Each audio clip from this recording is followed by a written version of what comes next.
Geneviève doit très certainement sa passion du voyage à ses périples chaque été en famille, à Québec et au Lac-Saint-Jean, mais surtout à son père, dont elle dit avoir hérité de sa témérité. Ingénieur chimiste, il était amené à voyager aux quatre coins du globe et prenait toujours plaisir à lui ramener des souvenirs. Que ce soit son viking en bois et sa poupée de Norvège, ou son livre Acétate de Rome. Elle voyageait à travers lui. Sa première peine d'amour, elle dit l'avoir vécue en secondaire 2, alors qu'elle aurait pu partir vivre en Côte d'Ivoire, mais la volonté de son père d'assurer la stabilité familiale les a fait s'établir à Sorel. Elle se fera tout de même la promesse que plus grande, elle voyagerait en masse. C'est en cinéma, puis en théâtre que Geneviève fera ses études, domaine dans lequel elle gravitera jusqu'à aujourd'hui et qui lui donnera la flexibilité nécessaire pour allier toutes ses passions, soit les langues, l'exploration et le surf.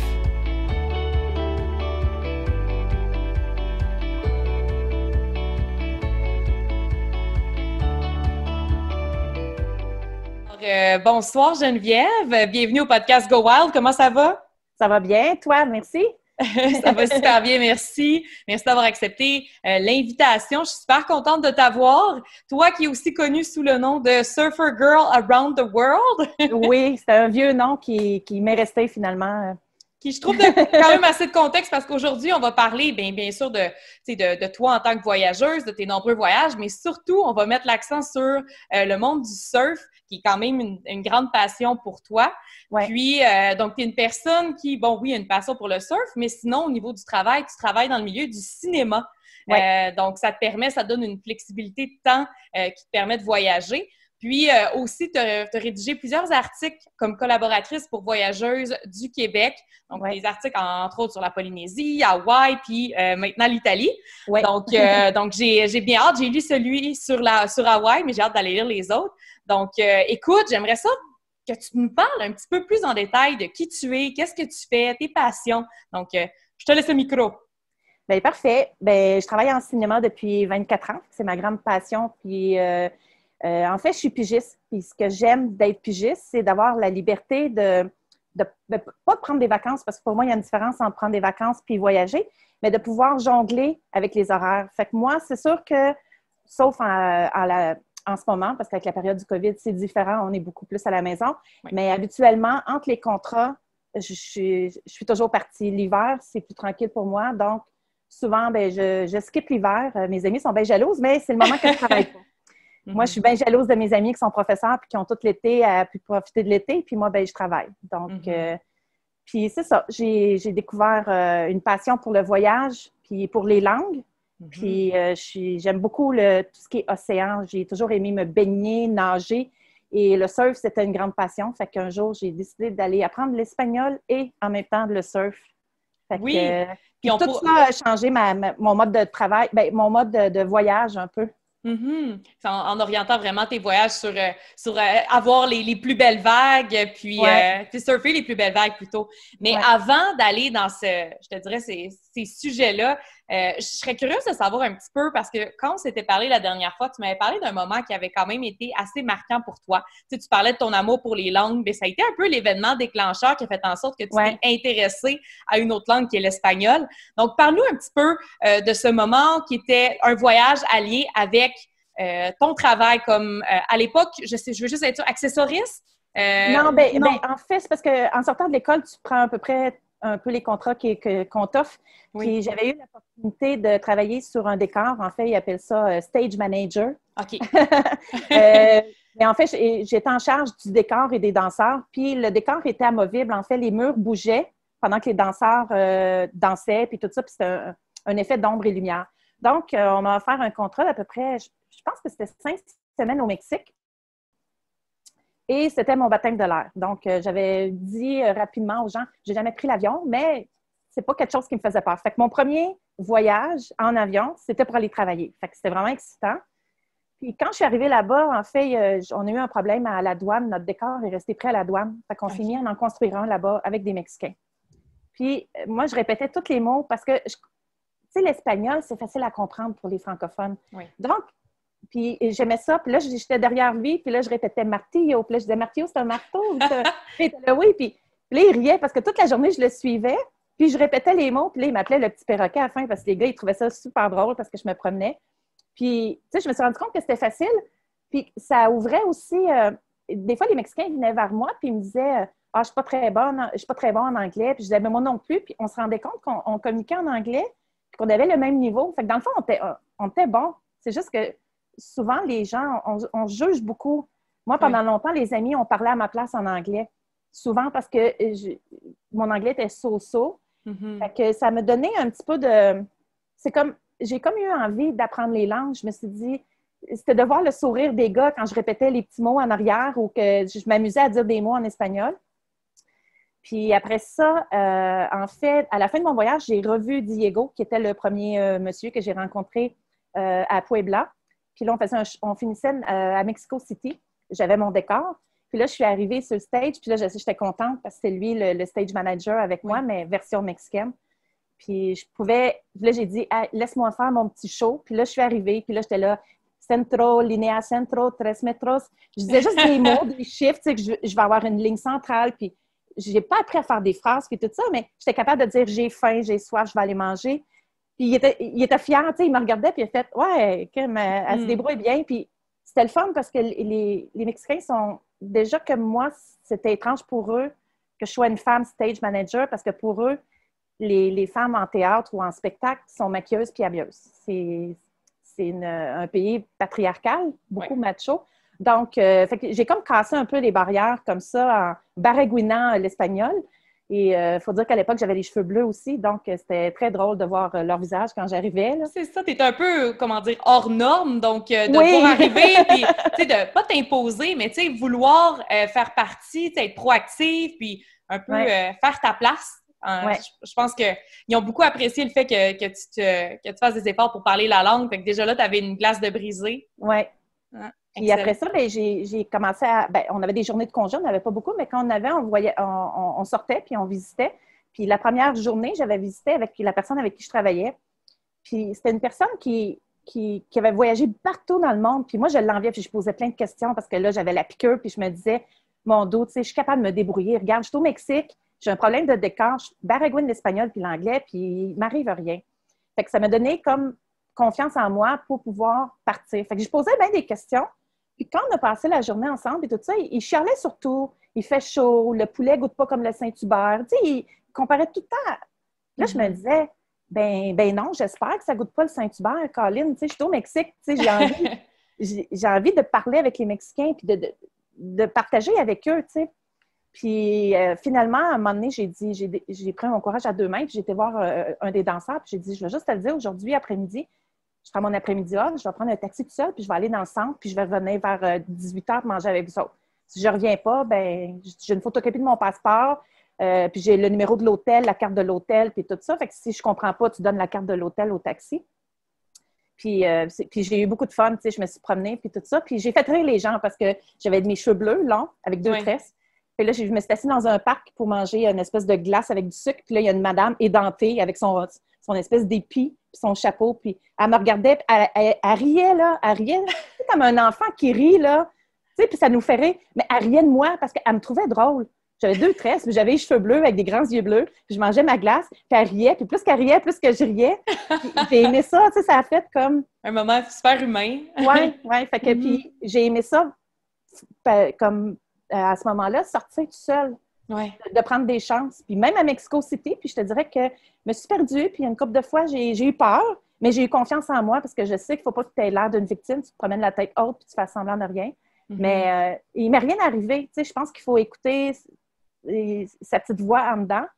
Puis ouais, c'est là que j'ai eu la piqûre. C'est là, moi, quand je suis revenue de ce show-là, il fallait que je fasse tout ce que je pouvais pour ramasser de l'argent puis voyager. Parce que là, j'avais pris confiance en moi. Quelque chose qui me faisait peur, tu sais. Oui. Puis surtout, c'est que ça a été ton moment aussi que tu t'es dit, écoute, je veux apprendre plusieurs langues. Pour moi, c'est important. Tu sais, je veux que mes voyages me permettent de m'exprimer facilement avec les gens là-bas. Donc, par la suite, c'est combien d'années après que tu as décidé de partir au Costa Rica pour là vraiment aller faire ton immersion espagnole puis surfer?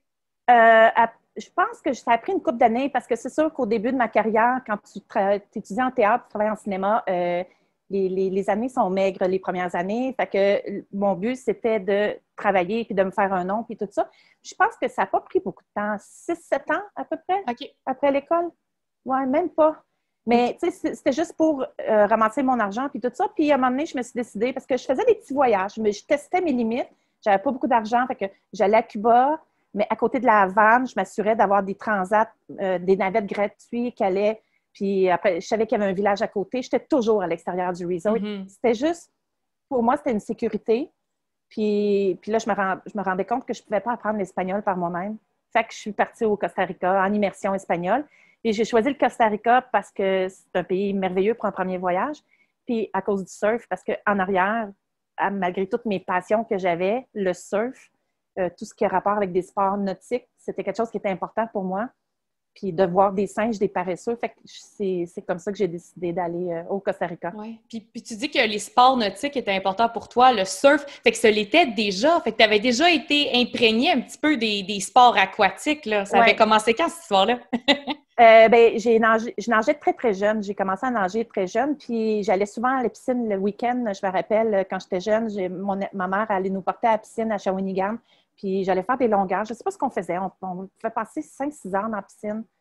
Puis là, il y avait des lifeguards, puis on nous surveillait. Puis je me rappelle, à un moment donné, j'ai fait un camp de jour. Je devais avoir à peu près 12 ans ou 11 ans. Puis j'ai appris à faire de la planche à voile. Parce que des années 90, fin 80, c'était pas mal ça, la mode, la planche à voile.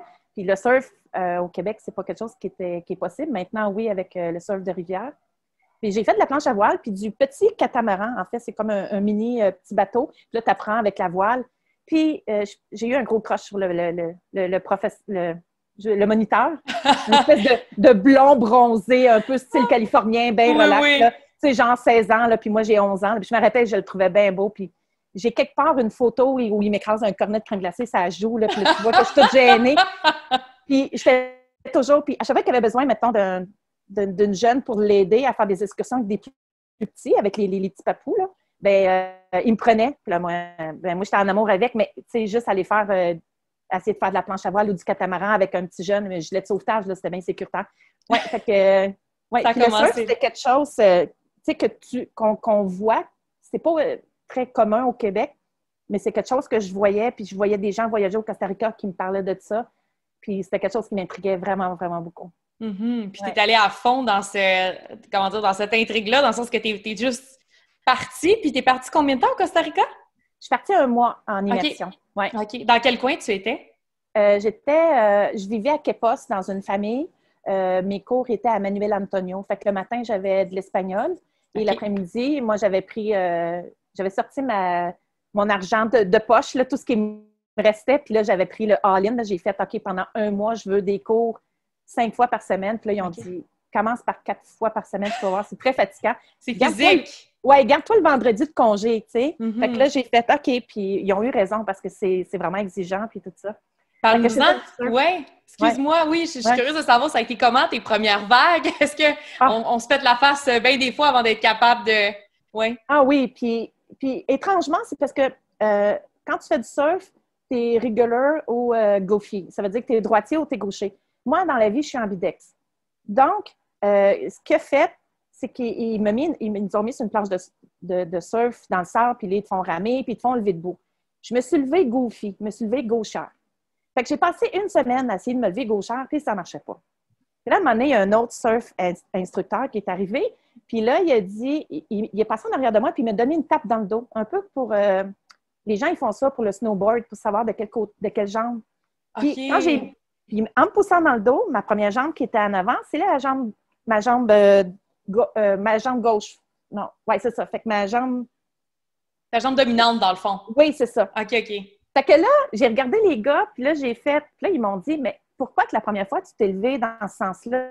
Mais j'ai dit, je suis ambidex, parce que des fois, je jouais à balle molle, j'étais d'un côté, puis là, je disais, ah non, aujourd'hui, c'est mieux de l'autre côté. Fait que les lanceurs, des fois, ils disaient, qu'est-ce qu'elle fait? Et des fois, je ne sais pas si je suis droitière dans la vie, mais il y a des trucs qui sont un petit peu ambigus. Oui, d'un sport à l'autre, ça change. Oui.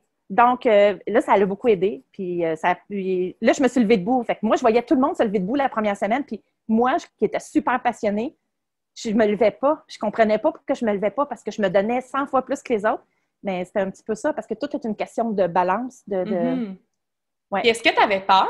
Tu sais, tu Non. te décris comme une personne téméraire, OK? Puis ça, depuis toujours, puis bon, influencée par ton père, etc. Mais non, fait que tu n'avais pas peur. Toi, tu es allé de front, tu savais un peu à quoi t'attendre. Moi, j'ai pas eu peur. En fait, j'ai fait du surf pendant à peu près une dizaine d'années, jusqu'à temps que je fais mon voyage au Pérou, où pendant 2 semaines, j'ai surfé quasiment tous les jours. Et les 2 dernières journées ont été... Il y a un avant et un après Pérou dans mon surf. J'avais pas peur, j'étais téméraire. Je disais, j'en veux une plus grosse, j'en veux une plus... Je veux aller plus vite. Puis les gars étaient là, ben voyons donc, ça n'a pas de bon sens. Après le Pérou, là, j'avais peur de tout. Fait que j'ai eu puis je suis encore dans la peur. Tu sais, j'ai perdu l'innocence un peu, tu sais, du début. Fait que des fois, ça me manque, mais il faut que j'arrête de penser. Tu sais, c'est une question de feeling. Puis des fois, les gars, ils me disent, tu penses trop. Arrête de penser. On le voit dans ta face. Tu sais, faut que... La peur paralyse. Comme on dit, l'overthinking qui nous paralyse. Ouais. Tu pourrais nous en parler un petit peu de ce qui est arrivé justement dans tes autres voyages de surf, mais avant de plonger là-dedans, Geneviève, je serais curieuse que tu nous parles un peu de ton amour pour Hawaï, parce que quand on va sur ton compte Instagram, ça transcende. Écoute, on sent la vibe hawaïenne. Je me souviens, je t'ai découverte parce que tu as fait un commentaire par rapport à mon podcast, puis à la fin, tu as dit, je pense que c'est Aloha ou... oui, c'est Aloha, ça. Ouais. Oui. Donc, on te file hawaïenne dans l'âme. Donc, explique-nous d'où te vient cet amour-là. Bien, en fait, pour moi, ma destination ultime dans ma vie, c'était Hawaï. Puis ma mère me parlait souvent d'Hawaï, puis tu sais, il y a Elvis qui a fait des films à Hawaï, ma mère, puis mes parents aimaient beaucoup Elvis. Puis mes parents disaient souvent que c'était leur rêve d'un jour pouvoir aller à Hawaï. Puis moi, je trouvais que c'était une bonne destination côté surf. Puis tu sais, tout ce que tu vois, les vagues turquoises, les danseuses de hula, les fleurs, les gens ont l'air cool. Puis c'était vraiment ma destination ultime.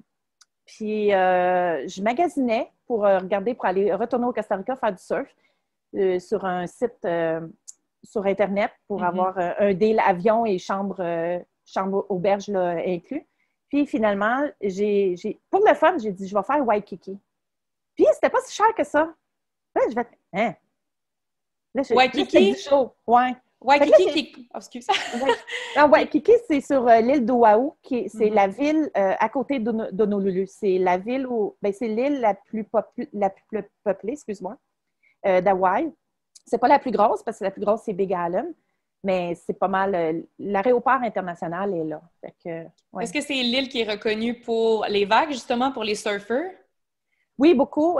T'en as pour tous les goûts. Il y a la portion sud qui est Waikiki, qui est plus pour les longboards.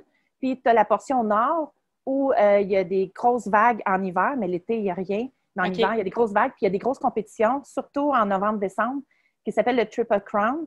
Puis, à la fin, c'est comme la Coupe Stanley du surf. À la fin, ils vont nommer le surfeur numéro 1 au monde à la fin du Pipe Master. Puis, c'est des vagues de 25 pieds, là. Moi, là, j'avais peur, je pleurais par en dedans, là, c'est incroyable, c'est des monstres, là. T'as vu des compétitions de surf? Ah oui, moi après ça, un coup j'ai su que ça se passait en novembre-décembre, je suis retournée une dizaine de fois à Hawaï, puis souvent je m'arrangeais pour y aller en novembre-décembre. J'ai vu au moins 6 fois le Triple Crown. Ouais.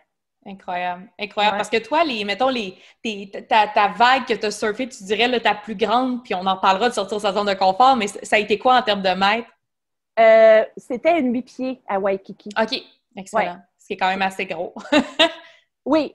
Puis c'était une journée qui avait un Kona swell. En fait, c'est des termes un petit peu techniques. Là. Je ne suis pas super technique en surf, là, mais c'est les volcans sur Big Island qui créent un courant quand que la lave tombe dans l'eau. Puis ça fait un Kona swell. Donc, les vagues deviennent plus grosses à Waikiki. Ça n'arrive pas à chaque année, mais quand ça arrive, souvent, les écoles de surf, il n'y a pas de touristes dans l'eau. Il y a des drapeaux rouges partout. Les gens ne vont pas dans l'eau.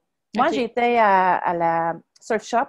Puis j'étais voir mes amis parce que ma planche de surf, je transporte ma planche de surf seulement à Hawaï parce que je pars un mois ou deux. C'est plus économique pour moi de payer le transport de ma planche puis de l'avoir 24 heures sur 24 que d'en louer une ou d'en acheter une. D'abord, en fait, c'est la planche qu'on voit dernièrement pour ceux qui regardent sur YouTube.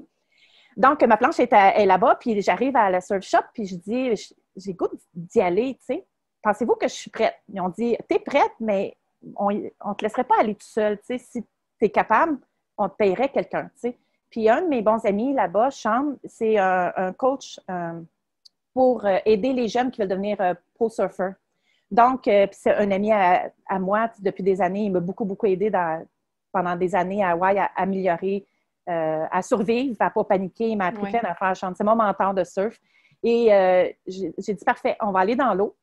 Puis c'est assez impressionnant parce qu'il y a juste des surfeurs expérimentés. Puis là, quand je suis arrivée dans l'eau, là, il a dit, là, Geneviève, c'est pas la même game. Parce que si tu te fights avec quelqu'un pour une vague, il faut que tu le laisses. Faut pas que tu aies peur de tomber. Puis là, il disait, telle personne, ces deux gars-là, il faut que tu les checkes. Parce que s'ils décident de te laisser la vague, parce que quand il y a des grosses vagues, ce qui arrive, c'est que quand tu arrives puis que tu commences à piquer du nez puis que la vague est à toi, si tu es deux, trois à fighter pour l'avoir, si les deux s'assoient ils s'assoient sur leur planche en levant leur planche, ils reculent, puis ça veut dire qu'ils te laissent.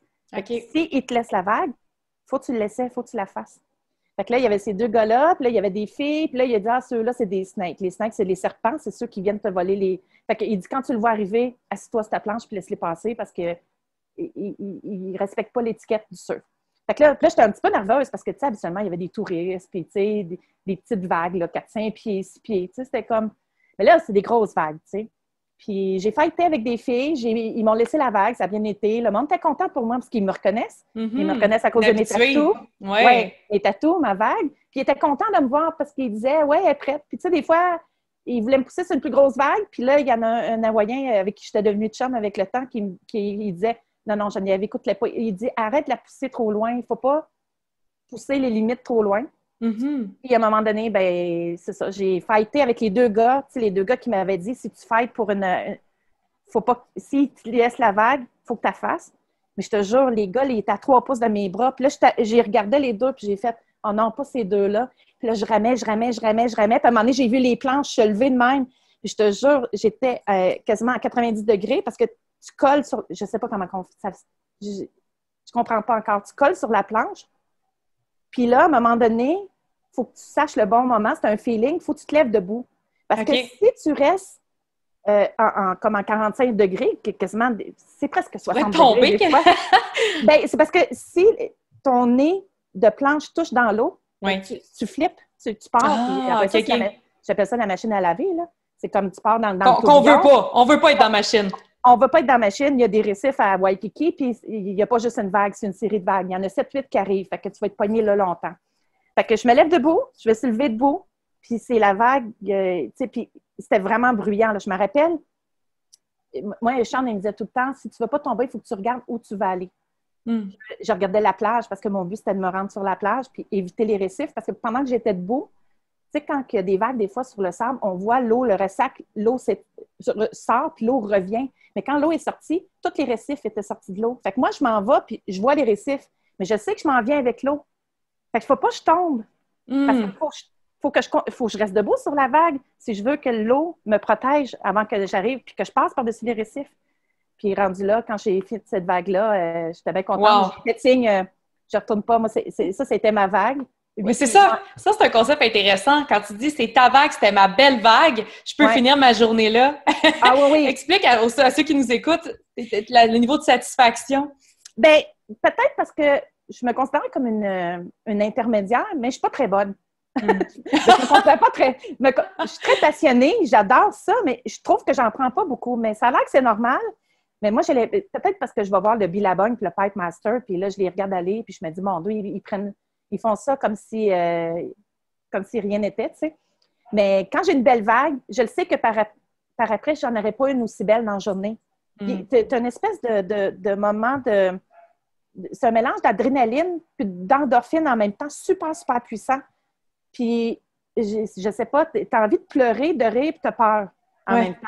C'est tout ça. Fait que c'est beaucoup, beaucoup d'émotions. Après ça, moi, après cette vague-là, j'étais épuisée. Fait que quand je fais une belle vague, si je retourne dans l'eau, puis là, j'ai des mauvaises vagues, je vais frustrer. Là, ça change tout mon mood. Fait que je pense que tu peux attendre très longtemps aussi pour avoir ta bonne vague. Tu disais que tu n'étais pas nécessairement patiente, mais sur l'eau, en mode surf, tu peux attendre jusqu'à 2 heures ta vague. Ah oui. Ben, en fait, c'est parce qu'on essaye souvent. Des fois, les séries, il peut y avoir un temps d'attente entre des séries. Ça dépend des journées. Des séries de vagues, en fait, ça vient en bloc de 4 à 6, ou en tout cas, comme je te disais, je ne suis pas super experte. Mais c'est ça, tes attentes. Puis des fois, ben c'est petit. Puis là, tu penses que tu es dans le bas. Là, tu la vois, puis là, elle casse toujours à gauche. Là, tu dis, ben je vois. Là, tu rames jusqu'à gauche. Tu arrives à gauche. Non, elle est retournée à droite. Parce que tu sais, tu regardes vers. Puis tu dérives. Fait que là, à un moment donné, ton repère, tu le perds un peu. Puis là, ben, tu as l'impression qu'à chaque fois que tu changes de place, la vague change de place. Puis, ben, c'est ça. Moi, je fais bien des erreurs de débutant parce que je suis très énervée. Puis là, des fois, je suis dessus. Puis là, je me lève debout. Puis là, je me suis levée trop tôt ou trop tard. Fait que je tombe. Fait que, ouais. Mais quand je fais une belle vague, c'est ma satisfaction de ma session. Tu sais, s'il est 5 heures du matin, je vais me coucher, puis tout ça, ça se peut que j'aille faire du surf à 3 heures de l'après-midi s'il y a des belles vagues, puis quelqu'un me dit hey, à soir, à 4 heures, ça va être écœurant, il faut y aller. Je vais avoir envie d'y retourner pour essayer d'avoir une autre session de bonnes vagues. Ouais. Mais ça a l'air de quoi? Tu disais de se lever à 5 heures du matin, tout ça. J'ai été surprise que tu me dises que, règle générale, surtout quand les gens partent surfer tôt le matin, il n'y a pas de party, c'est vraiment clean en termes de routine. Ça a l'air de quoi une routine de surfeur? Ben, tu sais, comme je me rappelle, j'avais été dans un hostel qui était quand même assez party, des Israéliens à Santa Teresa au Costa Rica. Puis, c'était vraiment écrit partout. À 23 heures, silence, on surfe le matin. C'est comme... Puis ici, les gens qui faisaient du bruit, je pense que quand on faisait le party, c'est parce qu'il n'y avait pas de vague le lendemain, puis tout le monde faisait le party en même temps. Mais tu peux être sûr que si quelqu'un faisait du bruit ou qu'il grattait sa guitare trop longtemps après 23 heures, il y a un gars qui sortait d'un dorm, puis le gars à la guitare se faisait parler dans le casque. Hey, moi, je surfe demain matin, je me lève à 4 heures, fait que s'il te plaît, va jouer de la guitare ailleurs.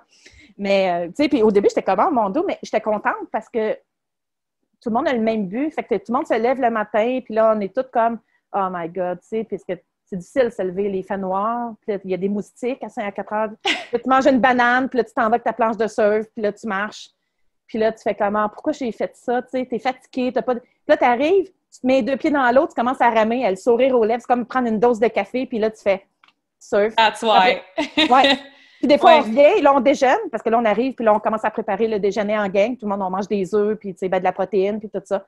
Puis souvent, après, c'est comme, on attend la prochaine vague, puis la prochaine session qu'on va. Ouais. On dort. Moi, je dors, je mange, je dors. Tu sais, mes amis, des fois, ils venaient me voir à Hawaï, puis je disais, ben c'est parce qu'il y a des vagues, je vais aller te voir à 18 heures. Parce qu'avant ça, s'il n'y a pas de vagues, on va louer une voiture, puis on va faire le tour. Je suis une très bonne guide. Je connais Hawaï, Oahu comme Montréal. Mais sinon, s'il y a des vagues, oublie ça. Là, je suis super sauvage. Là. C'est comme, non, moi, je me lève demain à 4 heures du matin, je vais faire du surf. Je reviens, je dors, je mange, je vais refaire du surf. Je mange, je dors. Fait que c'est pas mal ça, ma routine.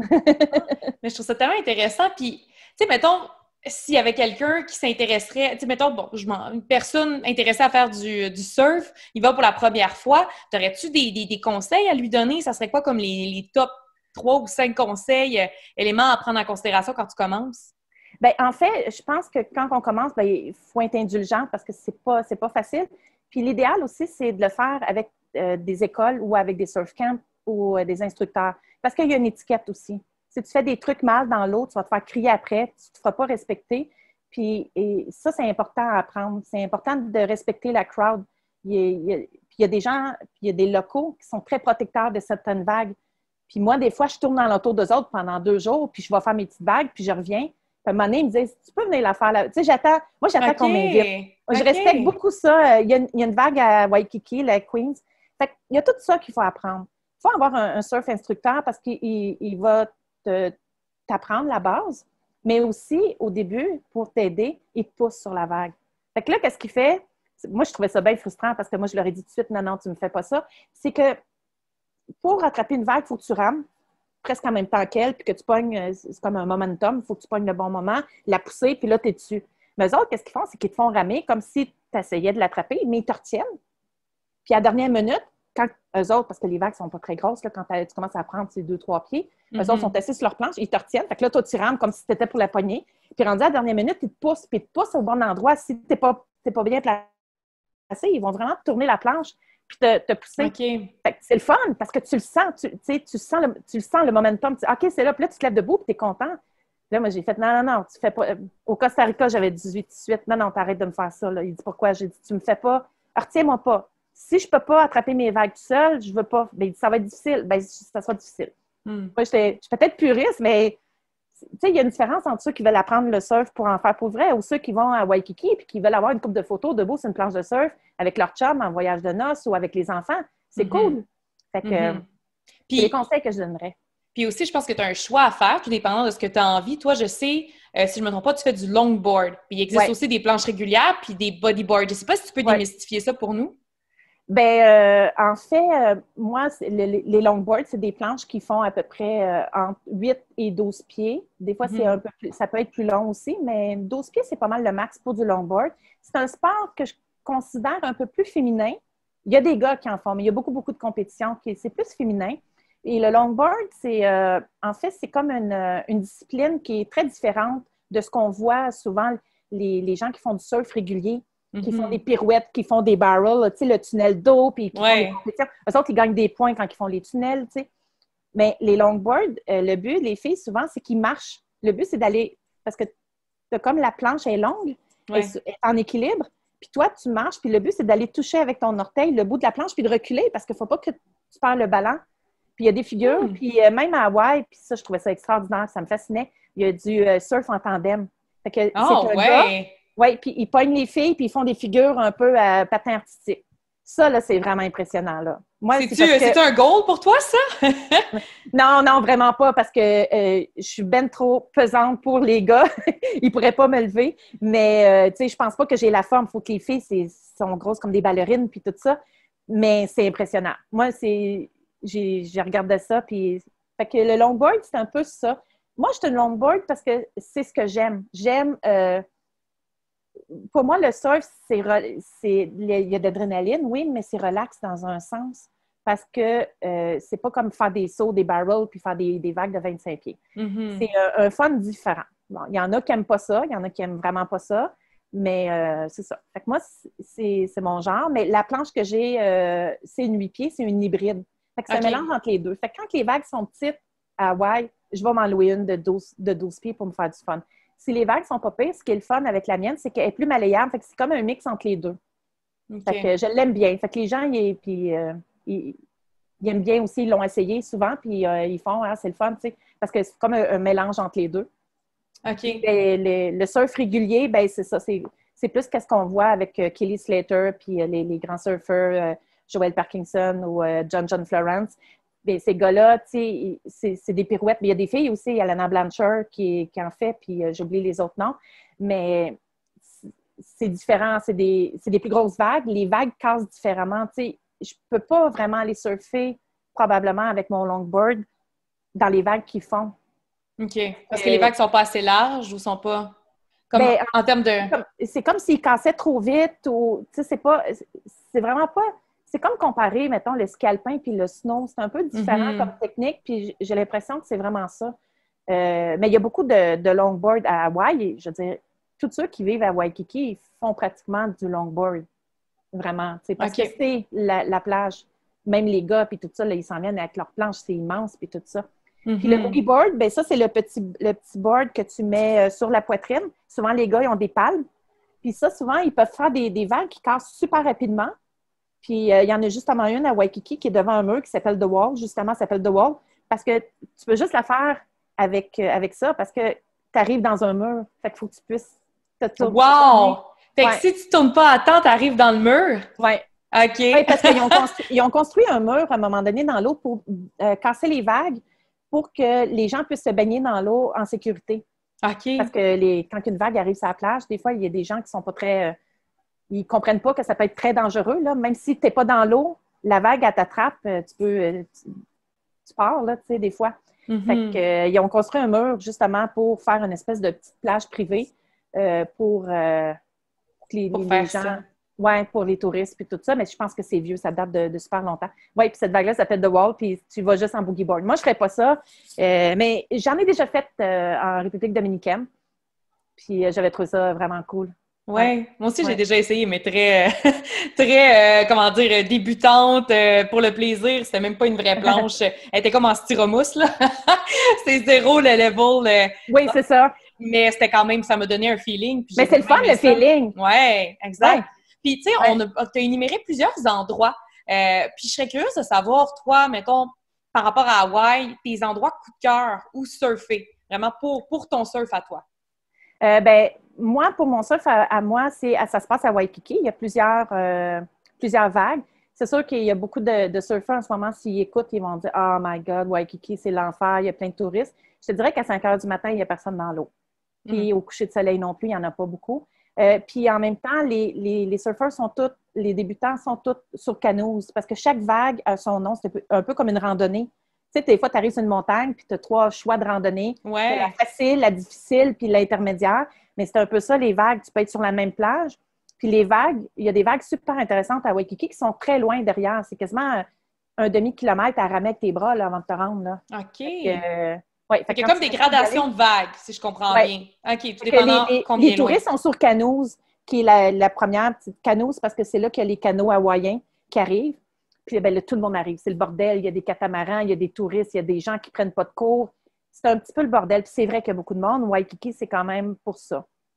Moi, j'ai mes petits spots. Puis avec les gars, vu que je suis devenue intermédiaire, ils m'ont montré des nouveaux spots puis tout ça. Puis je finis par me faire des amis parce que là, des fois, ils me disent « Ah, hey, demain, je m'en vais à Oldman. » Puis pas à Oldman, je pense à Diamond Head.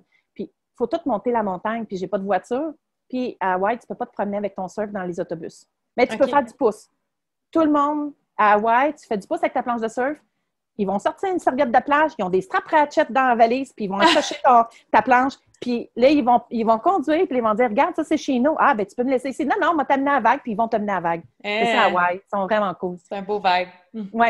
Fait que des fois, les gens ils disent « Ah, ben demain, je vais à Diamond Head. » Puis, tu sais, ils savent que c'est en haut de la montagne. As-tu une voiture? Non, ben je vais aller te chercher. Tu habites où? Ben j'habite là. Puis ils viennent me chercher à 6 heures le matin. Puis moi, je suis prête, j'ai mangé ma banane parce que je ne vais pas les faire attendre. Je suis là avec ma grosse planche de surf rose avec des fleurs. Puis là, je les attends avec un grand sourire. Puis ils ne connaissent pas. Ils m'ont rencontré hier. Puis ils m'amènent à la vague. Puis fait que j'aime bien ça pour ça. Puis au North Shore aussi, j'en fais aussi un petit peu. Comme je disais tantôt, les vagues au North Shore, c'est plus professionnel. Mais il y a quand même des vagues. Des fois, quand j'ai besoin d'un petit kick puis me faire peur un peu, je vais à Chum's Reef ou à Lanis. Ça, c'est 2 vagues, en fait, qui ont des noms. Puis il y a beaucoup de tortues là-bas. Fait que c'est bien intéressant. Souvent, tu arrives sur la plage, il y a des tortues qui sont protégées. Il y a toujours quelqu'un de la faune qui vient. Puis ils ont des noms, ils savent leur âge, puis tout ça, ils les connaissent, les tortues. Fait que là, Sophie, 41 ans. Puis là, tu fais une petite selfie sur la plage, puis l'autre bord du... Ouais, j'étais avec Sophie, 41 ans, tu sais, genre. Puis non, c'est cool. Puis t'as-tu des noms requins aussi? Non, et à date, ils s'occupent, ils ont juste nommé les tortues. Okay. Ils mettent des GPS dessus, je pense, pour les suivre. Ouais. Mais du moment qu'il y a un animal sauvage, même à Waikiki, que ce soit un phoque, c'est rare que les monks de Waikiki se rendent sur Waikiki, mais quand ça arrive qu'ils viennent sur la plage, il y a un grand périmètre avec des gens, puis les gens vont parler, mais tu sais, c'est marqué, il y a une affiche, je dors. Oui. Oh oui, puis il ne faut pas t'aller l'autre bord du cordon, ils ne veulent pas. Fait que c'est bien protégé, au moins. C'est une bonne chose. Ben oui, surtout la nidification aussi. Je pense que quand c'est le temps de pondre des œufs sur les plages, il y a aussi beaucoup d'efforts qui sont mis à ce niveau-là. Oui, fait que c'est mes spots préférés. Puis sinon, pour le longboard, j'aime beaucoup, j'ai beaucoup aimé surfer à Bali. Puis j'ai beaucoup aimé à peu près tout ce qui se passe en Amérique latine. J'ai un grand amour pour l'Amérique latine, que ce soit centrale et du sud. Oui. Le seul endroit où j'ai eu de la difficulté à surfer, c'était au El Salvador. OK. Parce que j'étais pas sur la bonne vague. J'étais sur une vague pour les shorts, puis j'avais pas choisi le bon village. Mais c'est des choses qu'on apprend. Puis j'ai appris beaucoup, puis j'ai regardé les gars faire du surf, puis j'ai eu du fun pareil. Oui, mais c'est ça, parce que c'est ça, c'est l'esprit de communauté. Au final, tu finis par leur parler, puis il y en a un autre qui vont... En connectant avec eux, ils vont finir par te donner des trucs, puis essayer d'avoir... il y a vraiment un bel esprit de communauté, je trouve, du moins à t'écouter parler, puis à avoir vu aussi autour, je suis pas nécessairement surfeuse, mais on va pouvoir rentrer un petit peu plus dans cet fameux esprit de communauté-là, parce que je veux que tu nous parles du Nicaragua. Quand tu étais à San Juan, tu as visité la plage de Survivors, donc l'émission Survivors. Oui.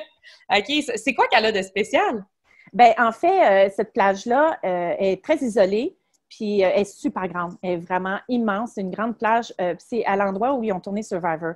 Moi, j'ai parlé aux gens parce qu'il restait... moi, quand j'ai été là-bas, ils étaient en train de construire un surf camp. Okay. J'imagine que ça a changé parce que les choses changent rapidement, souvent dans les pays. Mais quand j'ai été là-bas, il y avait quand même un petit restaurant, un endroit pour louer... il y a toujours des petits restaurants. Ils savent que les gens vont manger, ils vont boire. Puis c'est ça. Fait qu'on prenait une espèce de pick-up. Puis on mettait tous nos surfs ensemble dans le milieu, puis on s'assoyait, puis là, tu te tiens comme tu peux, puis là, tu t'en vas. Puis les gars, ils me racontaient qu'avant Survivor, il n'y avait pas de route pour se rendre là. Les gens qui voulaient surfer, ils partaient de San Juan del Sur en bateau, puis ils se faisaient lancer à l'eau avec leur planche de surf. Puis là, ils disaient, je vais revenir à 4 heures, puis le bateau repartait parce qu'il n'y avait pas de route. Mais à cause de Survivor, ils ont construit une route pour se rendre à la plage. Ça a gagné en popularité. Non, ben parce que l'équipement technique, les caméras, puis tout ça, fait qu'ils ont construit une route. Donc, c'est devenu praticable. Puis la plage est magnifique. Puis tu vois le Costa Rica, tu vois la côte du Costa Rica. C'était comme dans une baie. Puis il y a des vagues. Tu sais, moi, quand j'y étais, il n'y avait pas beaucoup de monde. À mon avis, il n'y avait pas beaucoup de monde. Puis je pouvais choisir ma vague. Puis moi, je vais toujours avec un local. Tu sais. Puis surtout, en Amérique latine, ça ne coûte pas cher. 25$, c'est un gars avec toi pendant 4 heures. Ça te fait un ami. Il te présente plein d'autres amis. Puis en même temps, ben ça me rassure. Y a-tu des roches? Y a-tu des crocodiles? Parce que il y a des places, des fois, il y a une place au Costa Rica, il y a une rivière avec des crocodiles, puis des fois, ils se rendent dans la mer. Moi, quand j'ai appris ça, j'ai plus jamais été surfer là, j'avais trop peur. J'ai plus peur des crocodiles que des requins. Ah oui? Non, fait que c'est ça. Fait que j'ai été sur cette plage-là, puis c'est magnifique. Puis il restait encore les fanions, tu sais, il y avait des couleurs rouges puis bleues. Puis c'était encore accroché au bord, fait que je me rappelle, j'ai pris des photos de ça. Mais ouais, j'imagine qu'aujourd'hui, le surf camp, il devait être beau parce qu'il était en construction, puis c'était tout fait en bois, ça avait l'air... Ouais. Oh mon Dieu, je suis curieuse. Je pense que je vais aller faire un petit Google search après ça. Puis, écoute, comme je te disais tantôt, moi, ce que je trouve vraiment incroyable, puis, tu sais, une intégration, mettons, à l'accéléré, quand tu commences à faire du surf, c'est pas long que tu t'intègres à la communauté de surfeurs sur place. Parle-nous-en un peu, parce que quand tu arrives, tu es assez facilement identifiable comme étant touriste, là. Ouais. Yeux bleus, tu sais, peau plus pâle, mais le fait que toi, tu fasses du surf, c'est pas long que les gens te reconnaissent, puis tu fais partie de la team, là. Explique-moi un peu, c'est quoi faire partie de la communauté de surfeurs? Bien, tu sais, un peu comme, mettons, faire juste une petite anecdote sur Hawaï, les gens, à cause de ma planche de surf puis mes tatous, ils me reconnaissaient. À chaque année, je revenais à peu près à la même période. Puis ils me disaient tout le temps « Hey, Frenchy girls! » Tu sais, « She's come back! » Parce que des fois, quand j'ai peur, je fais toujours des blagues en disant « Il dit, où c'est que tu t'en vas? » Parce que quand j'ai peur, je m'en vais super loin des vagues. Je m'en vais au large. J'ai dit « Je m'en retourne au Canada. » Puis ils me trouvent bien drôle, tu sais. Ils ont dit « Ben non, viens. » Mais une fois, au Nicaragua, j'étais retournée avec une amie américaine. Puis on voulait perfectionner notre espagnol. Il y avait des lacunes, puis je voulais améliorer ça. Puis je me suis dit « Nicaragua, faire du surf. » On est arrivé le samedi. On a sorti dans le petit village de San Juan del Sur. Le dimanche aussi, on s'est promené, mais tu sais, les gens nous regardent, on a des petites nouvelles. Mon amie est rousse, elle est blanche comme un drap. Puis là, moi, je revenais du Pérou, donc j'étais un petit peu bronzée, mais quand même, tu sais. Le lundi, on commence nos cours. Puis dans l'après-midi, moi, je pars à la recherche il faut que je me trouve un gars qui va passer les après-midi avec moi. Combien qu'il me charge? J'ai besoin d'une planche de surf, puis un gars pour surfer. Fait que j'ai fini par trouver quelqu'un. Fait que le mardi, il me donne rendez-vous. Il amène ma planche de surf. On s'en va dans le pick-up sur la plage de Survivor. On va surfer ensemble. Puis, quand je suis revenue en soirée, j'ai été chercher Mégane à l'école. Puis j'ai dit, tu veux-tu aller manger en ville? Elle dit oui. Fait que là, on s'en va, on se promène. Puis partout qu'on se promenait, les gens ils venaient nous voir. Puis ils nous faisaient toujours le chaka, c'est l'espèce de salut avec le doigt, puis le petit doigt, puis le pouce. Ça, c'est à cause, ça vient d'Hawaï. C'est un monsieur qui faisait des babayes, mais qui avait perdu ses doigts. Fait que c'est devenu, No way! Hey, tu m'en apprends une! OK, il manquait des doigts. Il manquait des doigts, puis il faisait des saluts à tout le monde, puis c'est devenu le hang loose, le genre, le salut des surfeurs. Fait que là, tout le monde me fait des saluts, puis tout ça. On va manger un petit barbecue. Les familles font des fois des barbecues, puis ils invitent des gens à manger. Puis après ça, on s'en va au bar prendre une petite bière. Puis là, il y a des gars qui viennent me voir, puis « Hey, je t'ai vu aujourd'hui à Playa Grande. » Je vois. Ben, il dit « Hey, si ça vous tente, on peut partager le pichet. » On était invités à leur table, puis là, ils m'ont posé des questions. Ils ont demandé c'était qui la belle rousse qui était avec moi. Mais puis quand on est reparti à pied, elle me dit « C'est incroyable. » Elle dit « Ça fait 3 jours qu'on est ici, puis on se fait regarder un petit peu de croche. Bon, des nouvelles en ville, ils vont rester combien de temps? C'est qui? » Puis tu sais, les gens, ils essaient. Puis là, elle dit « Toi, tu vas faire du surf, puis tu reviens. » Elle dit « Tout le monde te parle. » On est intégrés. Oui. Fait que c'est ça, le surf. Puis c'est un peu ça aussi quand tu vas dans les hostels puis dans les auberges de jeunesse mettons, à Bali, où il y a beaucoup de surf puis que tu es proche des plages. Parce que les gens, tu as l'horaire. Tu as l'horaire des vagues puis des sessions. Puis c'est quand la marée, c'est quand que ça va être le meilleur pour aller surfer. Je veux dire, c'est comme à Hawaï. À Hawaï, si tu écoutes la météo, après la météo, ils parlent des vagues. Ils disent, bon, aujourd'hui, à Waikiki, les vagues seront offshore, 2 à 4 pieds, sur le North Shore, puis ils donnent la météo des vagues. Ils disent quelle grandeur qu'ils ont, comment le vent est, puis tout ça. Fait que c'est tout, comme tout un monde à part. Ouais.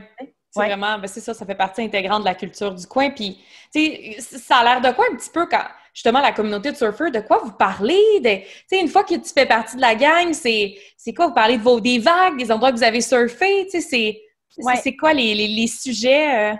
Bien, souvent, c'est sûr qu'on va parler. Ben, tu sais, on parle toujours de nos pays wipe-out. Les wipe-out, c'est quand tu passes dans la machine à laver. OK.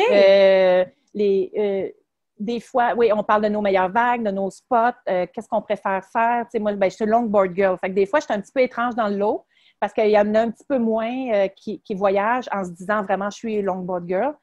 Mais non, c'est le fun. Puis on parle de tout. Puis, tu sais, on est des voyageurs et très ouverts d'esprit avec un but commun, c'est de faire du surf. Puis souvent, à Bali, on faisait souvent ça. Dans les places, il y a beaucoup de pollution dans l'eau, surtout à Bali, c'était un des pires endroits. Puis souvent, quand on finit une session de surf, on met des cochonneries qui flottent sur notre planche en revenant. Fait que là, on arrive sur la plage. Ouais. Fait que tu sais, il y a tout ce côté-là. Tu sais, des fois, on va nettoyer des plages, on se tanne, puis il y a quelqu'un qui se tanne, puis là, après une coupe de bière de trop, hey, on va-tu laver la plage demain? Ah, OK, bonne idée, puis on se lève toutes, puis on va laver la plage. Puis on est tous des esprits libres, puis on est tous différents. Moi, j'ai rencontré des avocats, tu sais, qui sont à côté de moi, puis il n'y a pas de l'air d'un avocat, le gars, là. Il s'est fait mal parce qu'il est tombé ses reefs, il saigne du coude, il s'est fait mal au dos, il y a des shirts, puis il boit une bière à côté de moi avec les pieds noirs, puis et on a tout comme un point commun. Fait que c'est cool. Puis ça fait quoi? Qu'est-ce que ça l'amène, justement?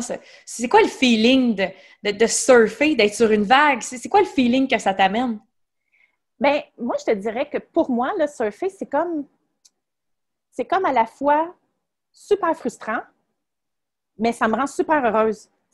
C'est comme, c'est toujours un ambigu entre être fâchée parce que je ne suis pas contente les vagues, je ne suis pas contente de comment je me lève, puis tout ça. Mais si j'ai une mauvaise attitude, je vais avoir des mauvaises vagues, puis ça ne marchera pas. Fait qu'il faut que je travaille sur moi.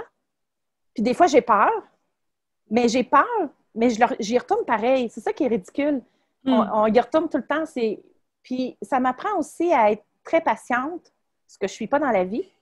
Je peux être très, très patiente à attendre une vague dans l'eau. C'est le moment présent. Tu es assis sur ta planche, il faut toujours que tu sois alerte parce qu'il y a des requins, des tortues, d'autres surfeurs.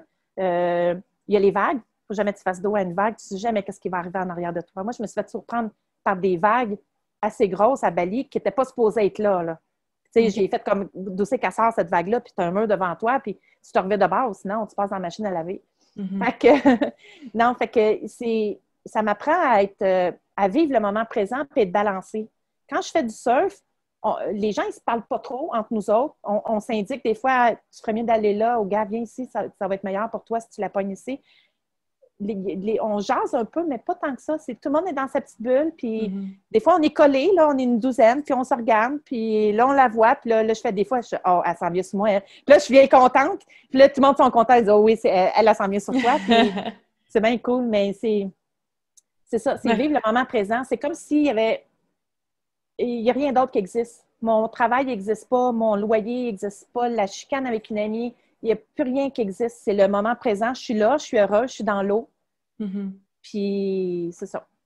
Puis c'est vraiment... Tu as parlé de peur. Tu sais, le fait que, oui, c'est fébrile. Tu sais, il y a toujours un moment où tu es comme, my God, il faut que tu sois alerte. Puis je sais que quand tu es allée en Polynésie française, tu es allée aussi dans le but de guérir tes peurs parce que tu avais peur des poissons. Chose qui est quand même assez drôle parce que autant que tu aimes l'eau, mais t'en as quand même peur en même temps. Fait que comment est-ce que tu as réussi à te guérir de cette peur-là? J'ai aucune... Ben, en fait, moi, je pense que j'ai eu peur. J'ai été traumatisée par le film Jazz quand j'étais jeune. Oh mon Dieu! On est deux! Je l'ai vu au cinéparc. Je suis assez jeune. Parce qu'en 76, qui est sorti, ou en 78, j'avais 7-8 ans, en tout cas. J'ai un souvenir que je suis assise dans la voiture en arrière de mon père, puis que je me bouche les oreilles, puis j'ai mal au cœur, j'ai envie de vomir, puis je suis complètement traumatisée. Puis moi, l'impression, c'est qu'on avait été voir Jazz. Puis par après, je rentrais dans une piscine, puis ça fait tourou, tourou. J'avais la musique, le son de Jazz. Ouais. Fait que je me suis comme créé une peur. J'avais peur de tout. Des ménés, des petits poissons rouges. Je vois des cocombes de mer. j'ai pas encore touché un cocon de mer. Je suis pas capable. J'en vois, puis j'aime pas ça. Je vois des oursins, puis j'ai peur, mais un oursin, ça bouge pas. Ça me fait peur pour mourir. Je vois ça, là. Je manque d'air dans mon masque, là. Je suis dans mon tuba. Je suis comme, oh non, un oursin, ça. Fait que j'ai été en Polynésie, puis là, je savais qu'il fallait que j'avais pas le choix. Parce que là-bas, tu mets les deux pieds sur la plage, puis, tu sais, il y a des murènes, des cocons de mer, des étoiles de mer, mais il y a des requins et des raies. Il y a tout un monde sous-marin, là. Puis des poissons, il y en a. Il y en a vraiment beaucoup. Donc, c'était... ben, c'est à force d'en faire à chaque jour, parce que peu importe où ce que je me baignais, il y avait des requins et des raies. Puis, ça a été assez rapide quand même, parce que c'est pas des requins qui sont agressifs, ils sont quand même tout petits. Puis les raies non plus. C'est sûr que ça m'inquiète tout le temps à cause de l'espèce de dard qu'ils ont en arrière. Fait que j'étais bien... j'ai toujours peur de marcher sur une raie, tu sais, quand ils sont cachés dans le sable. Ça, c'était ma plus grosse inquiétude. Mais ce que j'aimais le moins, c'était les murènes. Et j'ai pas réussi à aimer les murènes. Ça, il y en avait beaucoup avant que je passe le stade où ça commence avec le fun puis qu'on a de l'eau à taille. Il fallait que je fasse attention parce qu'il y avait des murènes. C'est-tu toxique? Excuse-moi, je sais pas c'est quoi une murène. OK. Ah, c'est laid, c'est laid. C'est une espèce d'espèce d'anguille avec une face laide puis des dents. Ah ouais, non, c'est pas beau. T'as pas envie d'être ami avec une murène. C'est gros quand même. Ben, ouais, c'est assez. Tu sais, la tête, elle peut être grosse comme une orange, mettons. Fait que, ouais, ça peut être à peu près un pied de long. OK. Mais... Ouais, c'est gros. Ouais, c'est assez gros. Ça rentre dans ma catégorie grosse bébite. Ouais. Fait que, puis j'ai nagé beaucoup, j'ai visité des lagons, puis tout ça. Puis moi, c'était toujours clair quand j'arrivais à un endroit, parce que des fois, ils disaient, on va aller au lagunarium. Puis là, je disais tout le temps, est-ce que les animaux sont enfermés? Ah, il y a des grillages dans l'eau. Non, moi, je vais aller en liberté. Je veux pas que les requins soient nourris. Je veux pas que les raies soient... J'avais des critères. Des critères. Puis je comprends, il y a des touristes qui veulent aller voir en sécurité des dauphins. Mais moi, ou des requins, mais moi, je ne suis pas d'accord avec ça. Donc, fait que j'avais souvent des belles expériences parce qu'il me disait tout le temps, il était content. Il me regardait et il disait, OK, toi, tu es ce genre-là, parfait. On va appeler les Charky Boys. Fait que là, puis, tu sais, j'ai vécu des trucs. Tu sais, j'ai vu dans une même journée à Bora Bora, en snorkeling, une raie manta. Mais j'ai des amis qui font de la plongée sous-marine. Ça fait des années qu'ils rêvent de voir une raie manta. Puis moi, je vois ça dans de l'eau turquoise transparente. Puis elle est là, je la vois en dessous de moi. Puis je capote. Puis là, il y a des requins citrons, puis tout ça. Puis l'eau est bleue turquoise. Puis je vois l'espèce de grande raie noire majestueuse avec... j'ai capoté. Je suis revenue dans le bateau, puis les gars, ils riaient parce que je pleurais. J'étais comme, wow. Puis là, ils attendent un peu. Puis là, ils nous ont emmenés dans un petit lagon où il y a moins d'eau. Fait que l'eau est turquoise pâle. Bora Bora, les couleurs, là, c'est hallucinant. Puis là, il y avait des requins puis des raies. Puis le gars, il est habitué avec les raies parce qu'il dit, je viens à chaque jour. Fait qu'ils me connaissent. Il dit, c'est comme des pets, comme des animaux de compagnie. Puis là, il y en a une qui est venue comme me sucer le nombril avec sa bouche. Puis là, j'étais comme, j'aime pas ça quand elle fait ça. Puis il riait. Puis là, il dit, oui, mais il disait, elle te donne des bisous. Puis là, je disais, non, je veux pas de bisous de raie. Il y en avait tout plein. Puis là, j'étais debout. Là, ça faisait comme à peu près 2 semaines que j'étais en Polynésie. Puis là, j'étais habituée. Tu sais, je savais que les requins n'étaient pas agressifs. Mais à 4 heures de l'après-midi, 5 heures, là, quand la pénombre tombe, je ne sais pas ce qui se passe avec ces requins-là, là, mais ils deviennent super, là, tu sais, ils se mettent à nager super vite. Puis c'est comme si le jour, ils dormaient. Ils sont smooth. Puis le soir, ils devenaient... plus agités. Oui, moi, on me disait tout le temps, après le coucher de soleil, on va pas prendre un bain de minuit. Puis je les regardais aller des fois parce que souvent, je voyais des petits bungalows, puis j'avais ma petite plage, puis tout ça. Puis là, j'étais comme... Ouais, non, je ne vais pas aller mettre les pieds dans l'eau à soir. Non, c'est ça. Non, merci, pas pour le moment. Puis, je serais curieuse de savoir, parce que tu as quand même fait pas mal de voyages de surf. Là, on s'entend, tu as fait Pérou, Panama, Équateur, Colombie, Polynésie française. Tu as fait les États-Unis aussi. Ouais. Bali, comme tu disais. Ça a été quoi, mettons, là, si tu avais à me dire tes tops, rapidement, là, tes tops endroits où tu as aimé surfer, ça serait où? Ben, il y a Hawaï, bien sûr. Ouais. Ça, c'est sûr, parce que c'est la place ultime pour le longboard. Bali, j'ai beaucoup aimé à Bali. Puis j'ai beaucoup aimé au Nicaragua et au Costa Rica. Ouais. Ça se ressemble beaucoup les deux. Okay. Donc, c'est difficile pour moi de décider parce que pour moi, c'est des pays différents, mais les vagues se ressemblent. Oui, j'ai bien aimé ça. Puis j'ai beaucoup aimé ça en Californie aussi. Oui. C'est-tu quand même des bonnes vagues en Californie?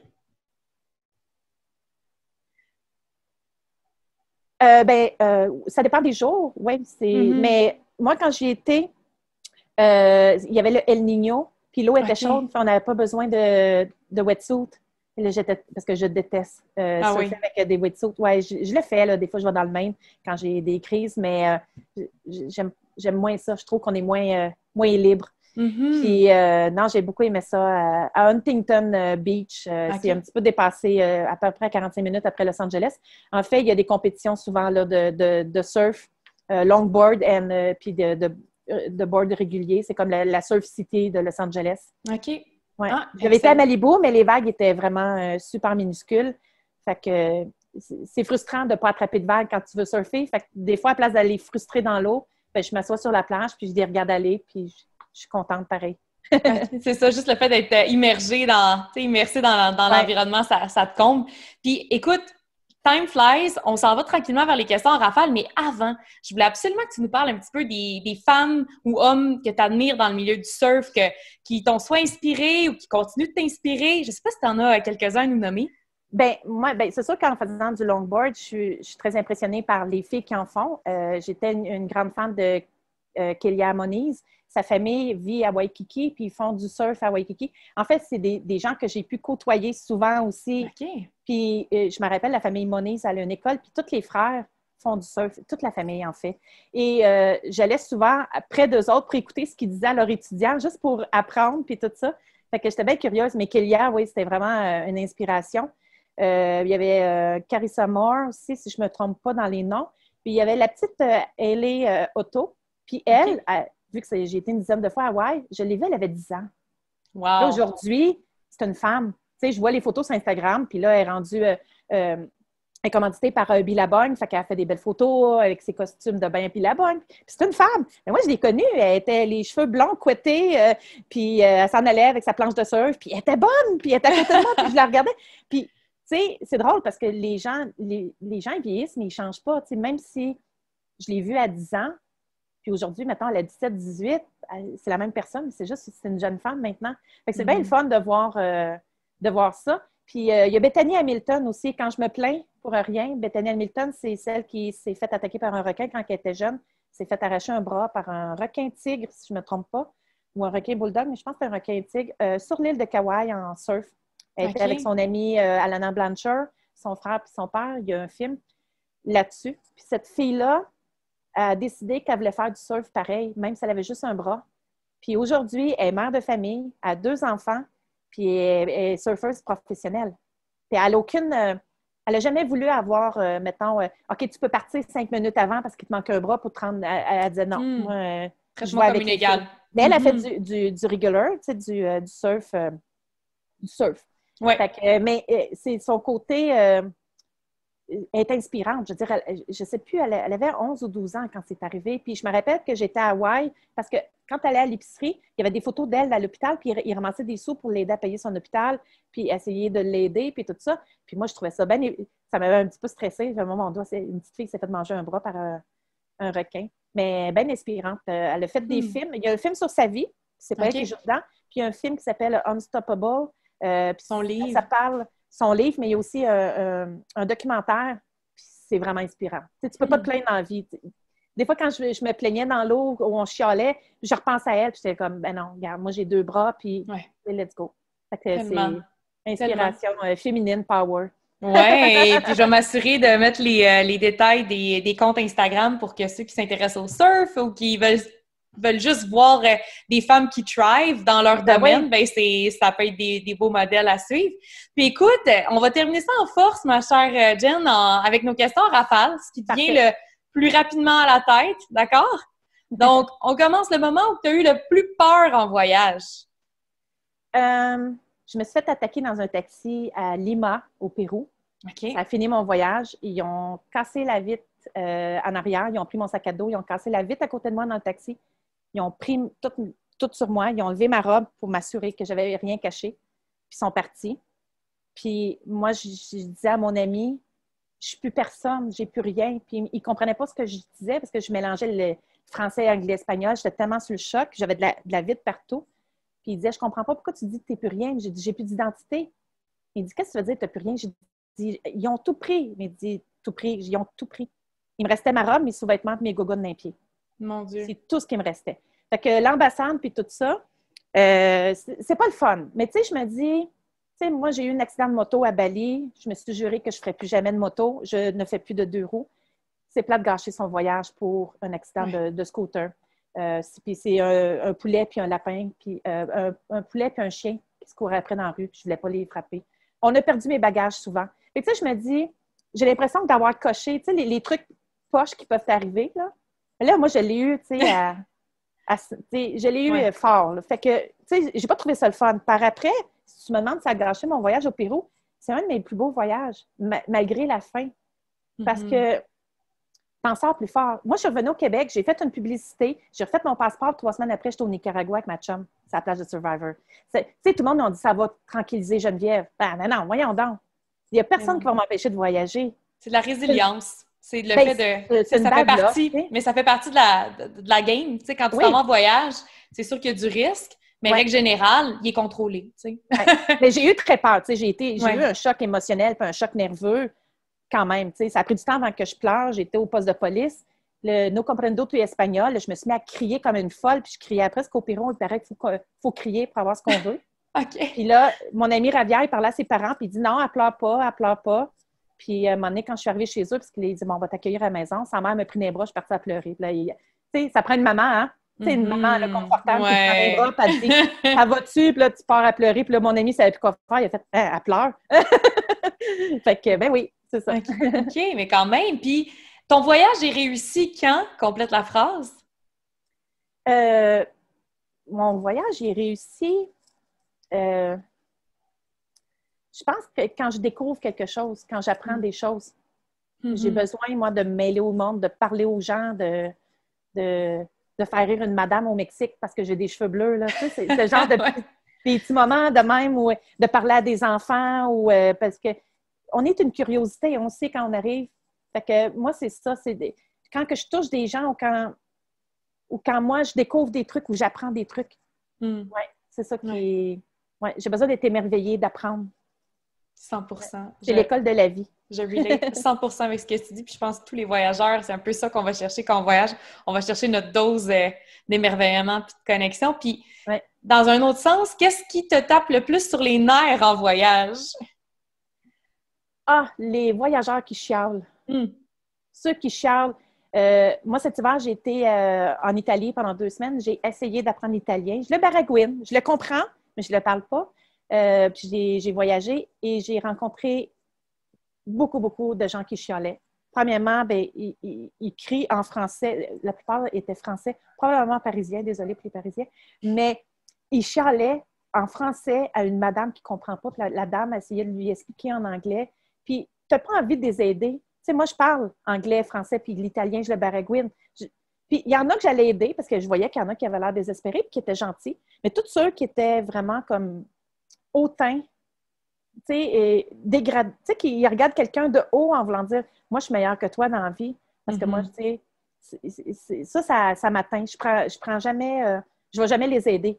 Je les laisse sur le pied. Comme de la méchanceté gratuite un petit peu ou dans la non-compréhension. Oui.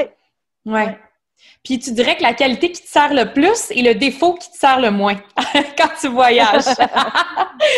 La qualité qui me sert le plus, ben en fait, je suis intuitive, je pense. J'écoute beaucoup ma petite voix, puis il faut l'écouter. Puis des fois, elle crie, là, vraiment, là. Non!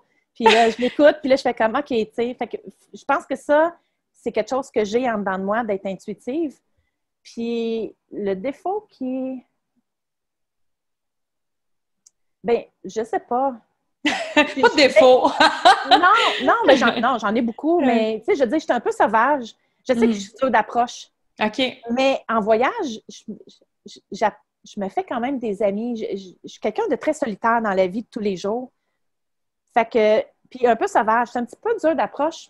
Peut-être par timidité ou parce que le monde incompétent me tape sur les nerfs ou les gens qui n'ont pas d'ouverture d'esprit me tapent sur les nerfs. Fait que donc, à place de parler avec des gens comme... Souvent, ouais, c'est ça, je me retire. Fait que je ne sais pas si c'est utile, mais moi, je trouve que ça m'aide un peu. Oui, non, je comprends. Ouais. Je m'assois, mettons, à l'auberge de jeunesse le premier soir, puis là, je suis pas...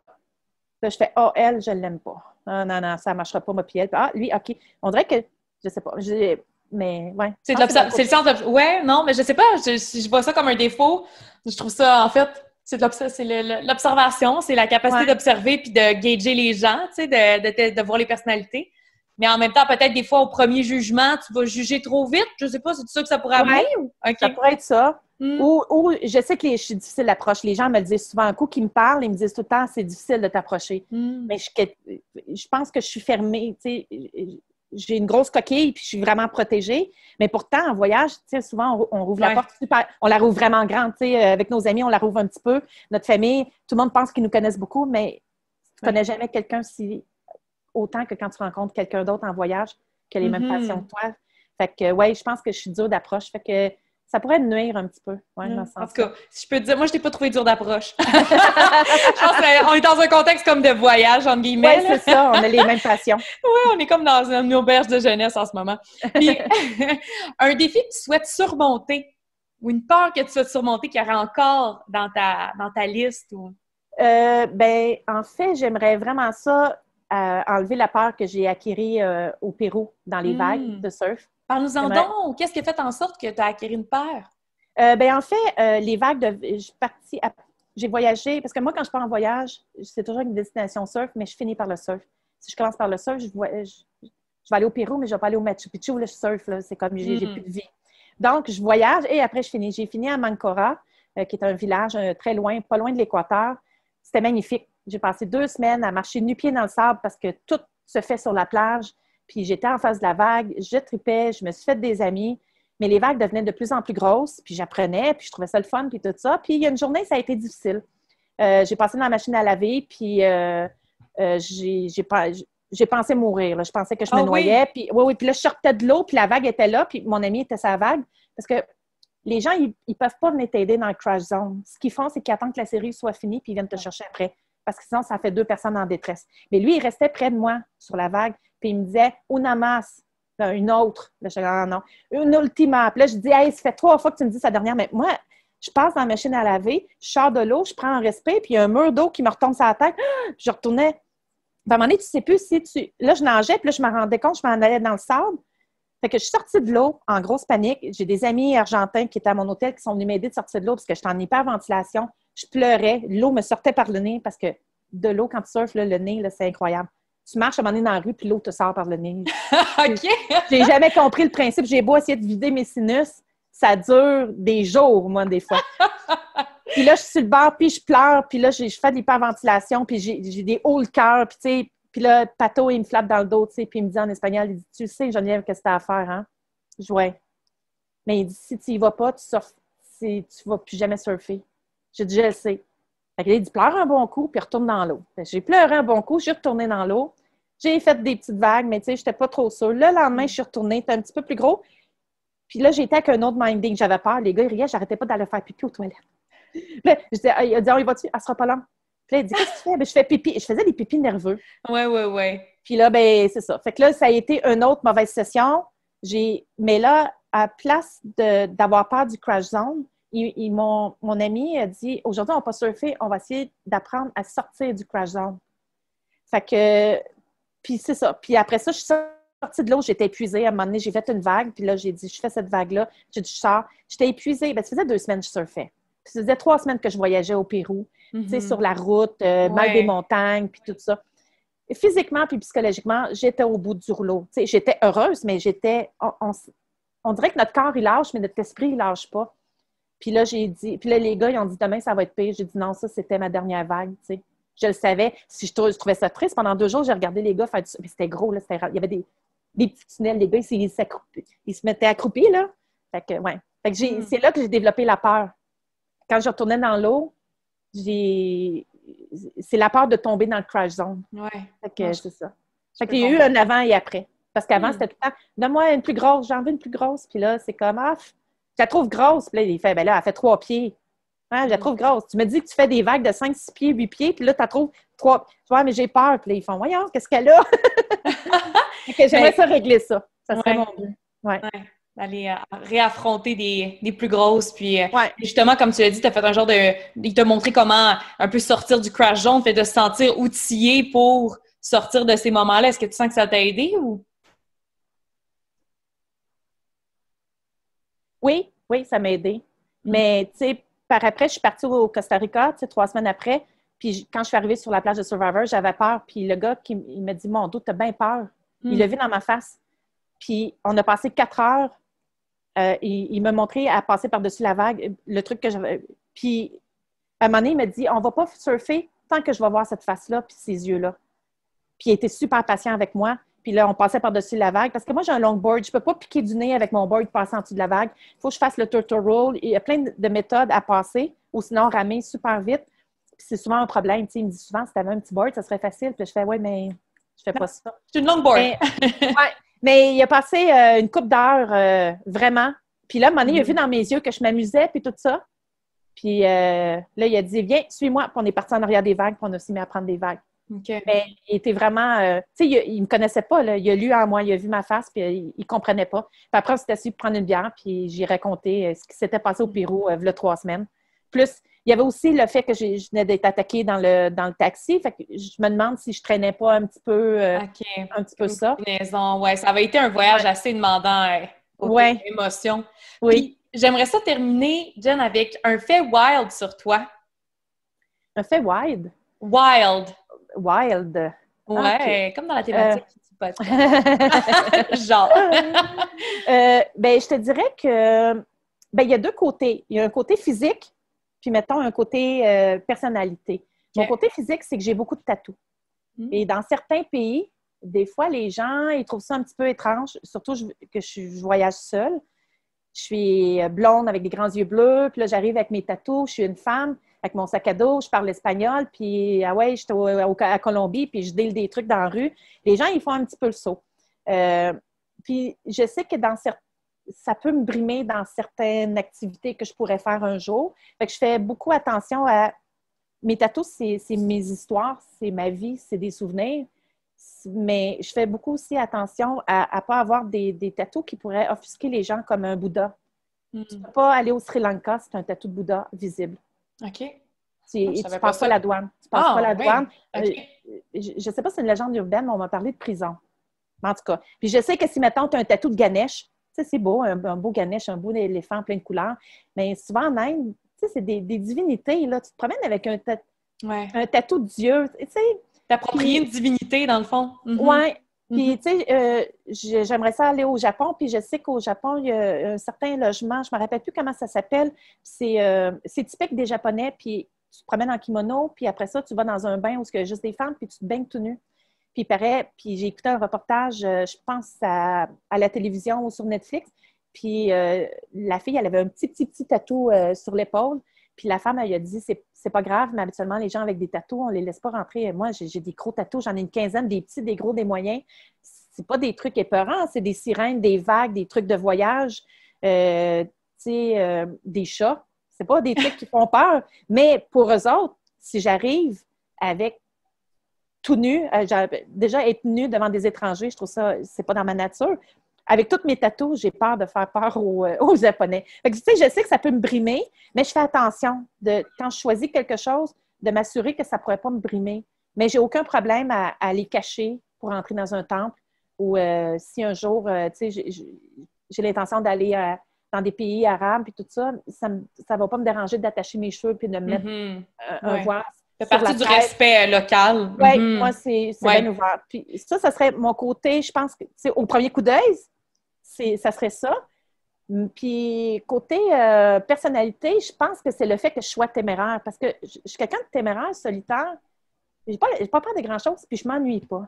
Aux grandes dames de bien du monde, moi, je peux partir 2 mois.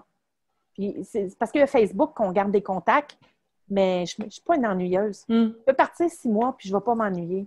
Je vais peut-être m'ennuyer de mon lit, là, parce qu'à un moment donné, ou d'une douche chaude, là. Tu sais, quand tu voyages pendant 3 mois en Amérique du Sud, là, les douches à l'eau de pluie, une douche chaude pour laver les cheveux longs, là, c'est très apprécié.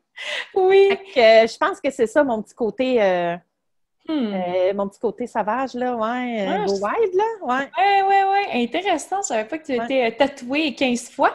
Mais, mais écoute, mais j'ai trouvé ça vraiment intéressant. Merci beaucoup, Geneviève, honnêtement, de nous avoir partagé ta passion du surf, la passion des voyages aussi, puis des connexions authentiques avec les gens. Je me demandais, en fait, qu'est-ce qui s'en venait pour toi? Est-ce que tu as des projets à venir? Ou est-ce qu'on peut te suivre? Oui, ben en fait, j'ai un blog personnel qui s'appelle Surfer Girl Around the World sur WordPress. Puis, ben, je poste tout le temps mes textes, des liens de mes textes sur ma page Facebook Surfer Girl Around the World. Et j'ai mon Instagram aussi. En fait, tout est linké. Fait que si vous me trouvez sur Facebook, en principe, tous les liens vers mon Instagram vont suivre. Puis je suis aussi collaboratrice depuis à peu près plus d'un an pour le magazine web Les Voyageuses du Québec. Puis, je trouve ça, je suis bien fière parce qu'on est des femmes fortes qui vivent des expériences et qui partagent leur idée. Puis j'aime beaucoup ça. Puis ben là, je me suis acheté un billet d'avion pour aller passer le jour de l'an au Japon. Mais il n'était pas cher, le billet d'avion, parce qu'avec la contingente du COVID, mais je peux avoir un crédit ou reporter mon voyage. Donc, le Japon, il est pas mal fermé. Ça se pourrait que ça ne marche pas, mais je ne pouvais pas passer à côté. C'est un vol direct Montréal-Tokyo à 500 $. Fait que, Wow. 530. Fait que je l'ai acheté. Je me suis assurée que je pouvais avoir un crédit. Fait que sinon, ben, je partirais au jour de l'an au Japon, si ça va bien. Sinon, ben, c'est pas grave. Je vais demander un crédit voyage puis j'irai faire du snow à Banff. Ah non, exact. T'es bonne pour te revirer sur un dizaine, comme ils disent, Oui. puis changer tes plans de manière spontanée. Fait que je suis vraiment pas inquiète pour toi. Fait que, écoute, ma chère, je vais te souhaiter un bon vendredi soir. Je sais que tu m'avais dit que c'était soirée vino, donc Oui. cheers! Merci encore, puis je te souhaite Merci à un toi. très beau week-end. Oui, toi aussi. Bye bye! Bye.